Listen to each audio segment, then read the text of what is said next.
Welcome to the National Decommissioning Centre and our simulator suite. I'm Richard Nielsen, Centre Director. We're delighted to have the system complete and to be able to showcase it. We've partnered with the Offshore Simulator Centre in Norway to provide a unique facility in the northeast of Scotland, but one which has global reach. The system provides us with the capability of undertaking marine simulation and data visualisation, analysis and decision making. Let me take you around the suite. The suite comprises three main areas: the dome, in which we have the real-time controls, the control room and our debriefing room. We'll start in the control room. The main station is where we'll do the initial build of a simulation, setting up the scene and pulling in vessels, cranes, remote operated vehicles or ROVs, and other items from our library in what's termed the sandbox. The other three stations in this room allow other staff to interact with or modify the simulation in real time, while people are performing tasks or operations in the same scene within the dome. For example, during a simulation, the sea state could be modified to see the effect of this during the operation. Across from these stations, we have the debriefing room, where we can analyse and rerun simulations to allow the team to discuss the outcomes. If we need to present to more people, we can export the output to our 6-metre screen in our hub area. Moving into the dome, we have the main display and real-time control area. This contains 4 individual control stations, 2 for controlling vessels and 2 which control either cranes or ROVs. The controls on these stations interact with the simulation in real time, allowing the user to perform the required operations and see the results. This allows us to trial operations or new technologies in a safe virtual environment, simulating all of the physics in real time before deploying them in real life. To show the overall capability of the system, we'd like to show 2 examples. The first is a straightforward lift of a piece of subsea equipment, and the second is a trial of a new technology. Our first example is a subsea lift based on the Strathspey manifold. Here we see the manifold being lifted from the seabed. The lift is being undertaken by a construction vessel with knuckle boom crane, which recovers the manifold for placement on the rear deck. The video for this operation was undertaken in real time in the dome using one of our control chairs. As can be seen, the motion of the system is replicated well.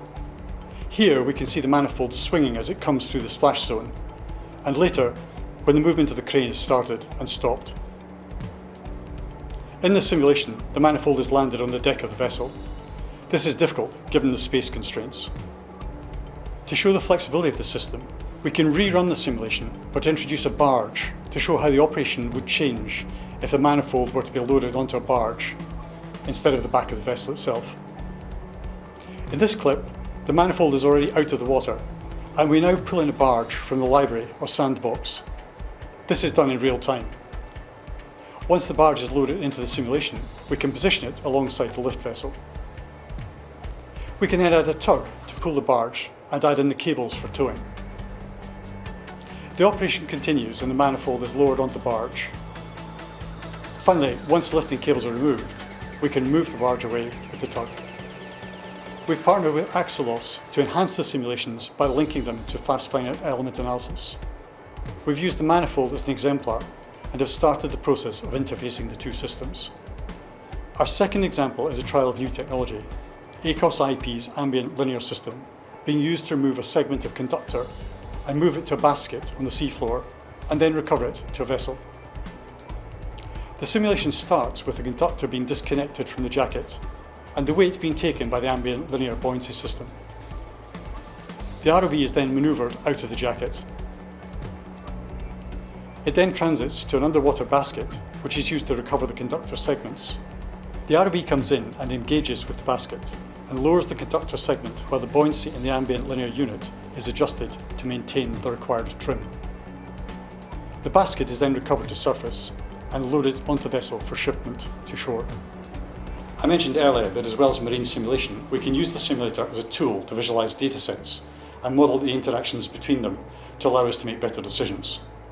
This will allow us to look at possible benefits of campaigns for decommissioning, how to go about decommissioning as we move to a net zero environment, and some of the big challenges around energy transition and integration.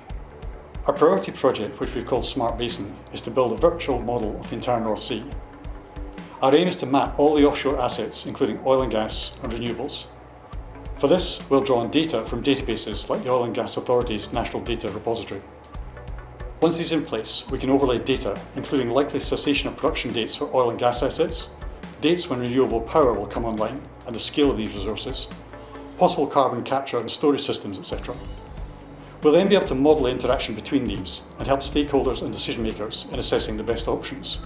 We've started already with an exemplar area east of Shetland.